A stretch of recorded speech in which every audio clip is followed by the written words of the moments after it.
कैसे बच्चों, क्या हाल चाल है? सब बढ़िया है। आज हम आप लोगों को ऑर्गेनिक केमिस्ट्री का पहला टॉपिक लेसन लेंगे, हेलो एल्केन। ऐसी संबंधित है हेलो एरीन। ठीक, हेलो एल्केन और हेलो एरीन पहले से हमें पता होना चाहिए। हेलो एल्केन और हेलोजन होता क्या है।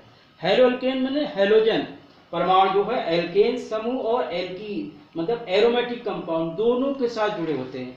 यहाँ हेलो एल्केन मैंने आपके alkyl group, methyl group, methyl ethyl propyl, alkane के साथ ही जुड़े होते हैं। जैसे मान लीजिए हम कोई एग्जाम्पल लेते हैं, आपका इसकी परिभाषा क्या है। एल्केन के मोनो हाइड्रोजन युग्मन को हेलो एल्केन कहते हैं या इसे एल्किल हैलाइड भी कहते हैं। एल्केन के मोनो हाइड्रोजन उत्पन्न को एल्किल हैलाइड या हेलो एल्केन, यह दो शब्दों से मिलकर बना होता है। Halo plus alkane equal to haloalkane. इसका सामान्य सूत्र होता है, general formula CnH2n plus 1x। यहाँ x क्या है आपका हेलोजन एटम, यह आपका हेलोजन एटम परमाणु मतलब फ्लोरीन, क्लोरीन, ब्रोमीन, आयोडीन। एस्टेटीन नहीं लेते हैं क्योंकि एस्टेटीन रेडियो एक्टिव तत्व होता है।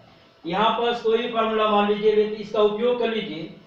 मान लीजिए आपने n=2 लिया तो यहाँ आपका C2H2 प्लस 1, अब कोई हेलोजन एटम ले लीजिए x तो आपका C2H5x।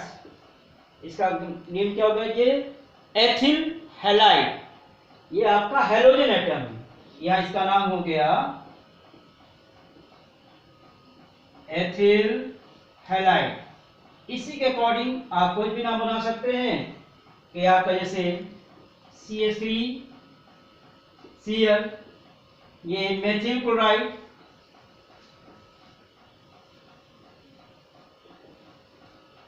अब तो ये कॉमन नेम हो गया मेथिल क्लोराइड। अब इसका आईयूपीएसी नाम क्या होगा, आप यहाँ पर लिखा हेलो मानी ये क्लोरो, तो क्लोरो आईयूपीएसी नेम में इसका आईयूपीएसी नाम हो जाएगा इसका क्लोरोमेथेन, क्लोरोमेथेन आईयूपीएसी नाम। इस तरह कोई भी जैसे आपका ये आइटम है ना आपका परमाणु, तो ये आपको बोलते हैं फ्लोरो, Cl को क्लोरो, Br को ब्रोमो, आयोडीन को आइडो योगा। अब इसी के कारण सभी नाम रख सकते हैं, ethyl chloride, ethyl bromide, ethyl iodide, कुछ भी है उसके अकॉर्डिंग। अब यही चीज जो आपका हेलोजन एटम है, ये आपको प्राथमिक एल्किल हैलाइड, द्वितीयक एल्किल हैलाइड और तृतीयक एल्किल, तीनों एल्किल हैलाइड को भी प्रदर्शित करता है। वो कैसे, 1 डिग्री प्राथमिक एल्किल हैलाइड होता है, 2 डिग्री द्वितीयक एल्किल हैलाइड और 3 डिग्री तृतीयक एल्किल हैलाइड। सपोज इसका एग्जांपल ये देखिए, प्राथमिक में 1 डिग्री हैलाइड, 1 डिग्री मतलब मेथिल क्लोराइड या एथिल क्लोराइड, कुछ भी एग्जांपल ले सकते हैं यहाँ पर, ये 1 डिग्री हैलाइड। इसी तरह 2 डिग्री हैलाइड,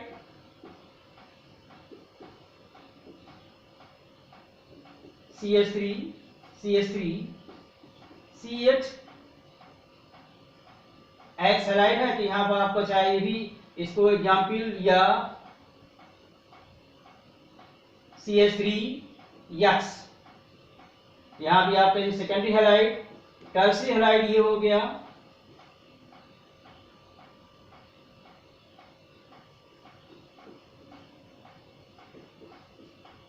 CH3 CH3X, ये 2 डिग्री हैलाइड, ये 3 डिग्री हैलाइड। इसको इस तरह से लिख सकते हैं आप CH3 यहाँ आपका X tertiary halide, 1 degree halide, 2 degree halide, 3 degree halide. Primary halide, secondary halide, tertiary halide, कुछ भी ये हो सकता है। इसकी पहचान हो गई प्राइमरी, सेकेंडरी, टर्शियरी हेलाइड। अब इसके बाद आपका अगला टॉपिक इसमें सी बॉन्ड एक्स बंध की प्रकृति क्या होती है, nature of C bond X बंध की प्रकृति। इसको हम यहाँ एक्सप्लेन कर देते हैं।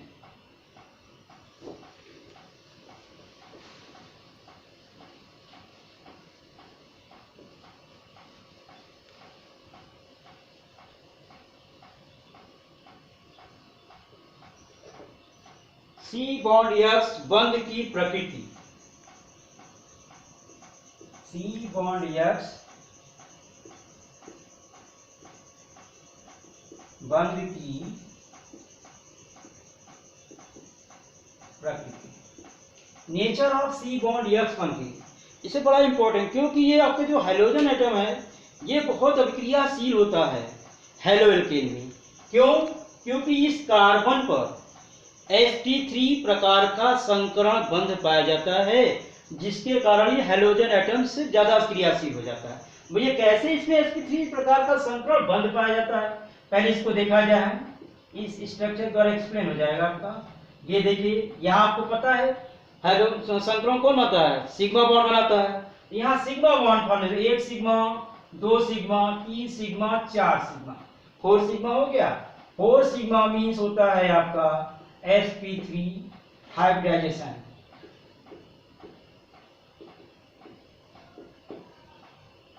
ठीक, यहाँ पे इस कार्बन को क्या हो गया, sp3 संकरण पाया गया,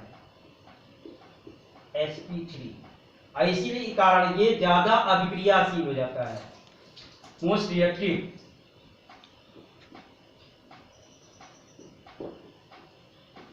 ये आपका हेलोजन एटम ज्यादा अभिक्रियाशील हो जाता है इसी कारण। और यही आपको अभिक्रियाशीलता जो नाभिक स्नेही प्रतिस्थापन अभिक्रियाओं को भी नाभ अभिक्रियाओं प्रदर्शित करता है। क्यों? अब यहाँ देखिए, प्रतिस्थापन कोई भी न्यूक्लियोफाइल इस पर अट्रैक्ट करेगा तो कैसे उसे चेंज करता है। देखिए, नाभिक स्नेही की बात है, आपका हमने बताया हाइड्रोजन आर एक्स होता है। आर एक्स यहाँ पास कोई भी न्यूक्लियोफाइल लगा दीजिए आप। हाँ, न्यूक्लियोफाइल परमाणु लगाया तो यहाँ पर न्यूक्लियोफाइल मतलब है लुईस बेस। अब ये लुईस बेस करता क्या है, इसको डिस्प्लेस करेगा। ये देखिए आर वाई और हाइड्रोजन एटम पर ये लोड, ये आपका न्यूक्लियोफाइल नाभिक स्नेही, नाभिक स्नेही इसको एक्सचेंज करते हैं। ठीक, अब इसी तरह ये हो गया आपका sp3 संकरण। अब अगर एरोमेटिक कंपाउंड की बात करें तो वहां एरोमेटिक कंपाउंड ये संरचना बनाता है।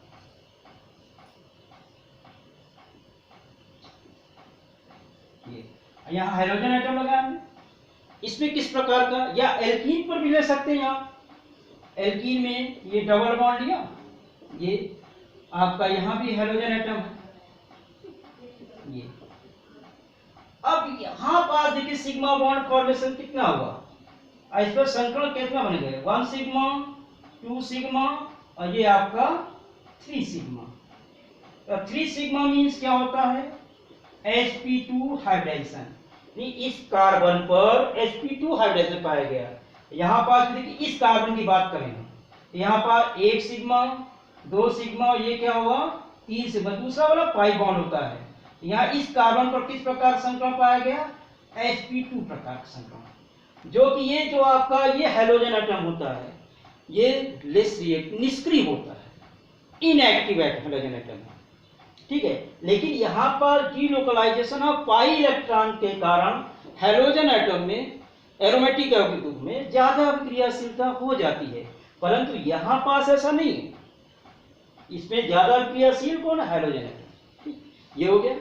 अब इसके बाद जितनी आपकी इसमें सामान्य अभिक्रियाएं होती हैं वो कैसे अभिक्रिया होती है इनमें, जैसे मैं हेलोजनीकरण, हेलोजनीकरण अभिक्रिया क्या है, हेलोजनीकरण अभिक्रिया मतलब जितने भी आपके एल्केन है वो हेलोजन परमाणु को विस्थापित कर देता है। इसके लिए एक मीडियम की आवश्यकता होती है, वो है आपका सूर्य के प्रकाश की उपस्थिति में हेलोजन परमाणु विस्थापित होता है। कैसे देखिए, हेलोजिनेशन,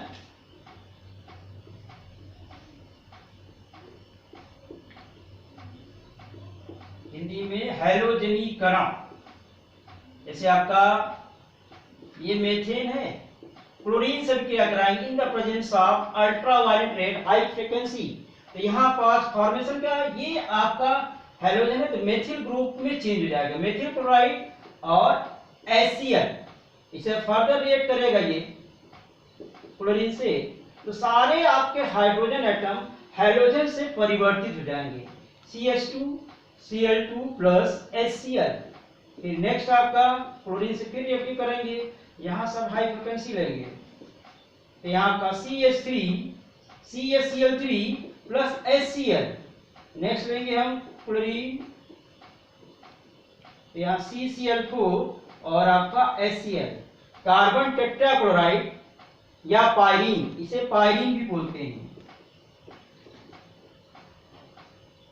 ये कंपाउंड हो गया आपका, ठीक, यानी हेलोजन बनाने की सामान्य विधि में। दूसरा आपका है, इसमें आपका HX जुड़ा हेलोजन बॉन्ड, जैसे कोई भी एल्कीन है डबल बॉन्ड, एल्कीन यौगिकों में कैसे एल्कीन, इसमें डबल बॉन्ड कैसे जुड़ता है, जैसे आपका CH2 double bond CH2 halogen atom HX या HX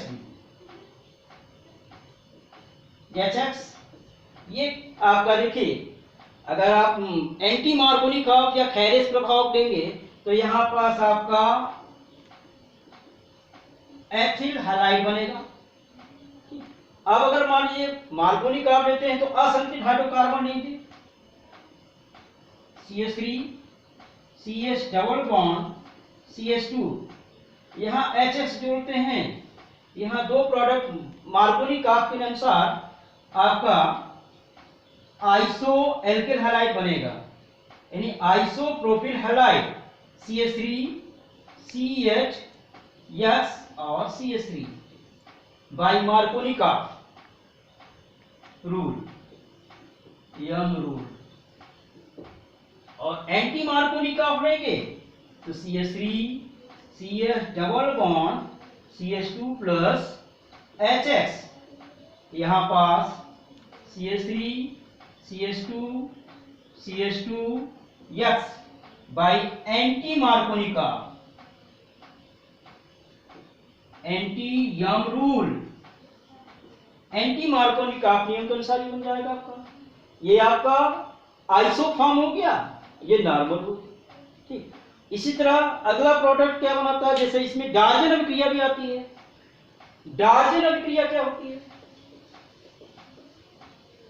डार्जन अभिक्रिया के लिए आपको थायरोन क्लोराइड रिएजेंट चाहिए,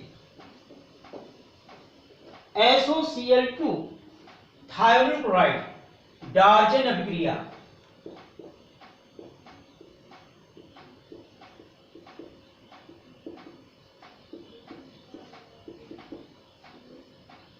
इसके लिए एथिल अल्कोहल ले लीजिए, C2H5OH और SOCl2, एक आप कोई भी पिरिडीन कैटलिस्ट के रूप में आप चाहें पिरिडीन, यहाँ पास ये C2H5Cl ethyl chloride sulphur dioxide SO2 plus HCl, ये आपका एथिल क्लोराइड प्राप्त हो गया।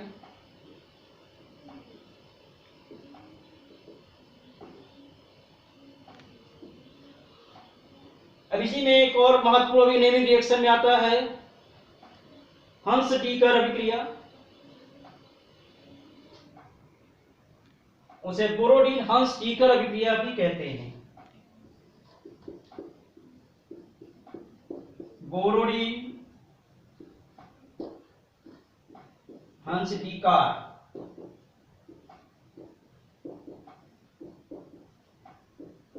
अभिक्रिया, बोरोडीन अभिक्रिया, इसमें जो है कार्बोक्सिलिक अम्ल के सिल्वर लवण का उपयोग करते हैं। कार्बोक्सिलिक अम्ल के सिल्वर लवण का उपयोग, मतलब सिल्वर प्रोपियोन ले लीजिए और उसको आप कार्बन टेट्राक्लोराइड की उपस्थिति में ब्रोमीन के साथ अभिक्रिया कर दीजिए, CH3 silver प्रोपिनेट CH3 CH2 COO AG। अब यहाँ देखिए 1 2 3 कार्बन 3 कार्बन क्या होगा, प्रोपेन। अब प्रोपियोनेट उसका सब्स्टिट्यूट है सफिक्स, तो बन गया यहाँ पास सिल्वर प्रोपियोनेट, प्रोपियोनेट। अब इसकी अभिक्रिया ब्रोमीन के साथ करते हैं in the presence of carbon tetrachloride, तो आपको बन जाता है एथिल ब्रोमाइड और सिल्वर ब्रोमाइड और कार्बन डाइऑक्साइड। इस अभिक्रिया का उपयोग कार्बन श्रृंखला की लंबाई को कम करने के लिए भी किया जा सकता है, क्योंकि यहाँ कार्बन कितने हैं, 1 2 3 कार्बन और प्रोडक्ट बना है आपका 2 कार्बन।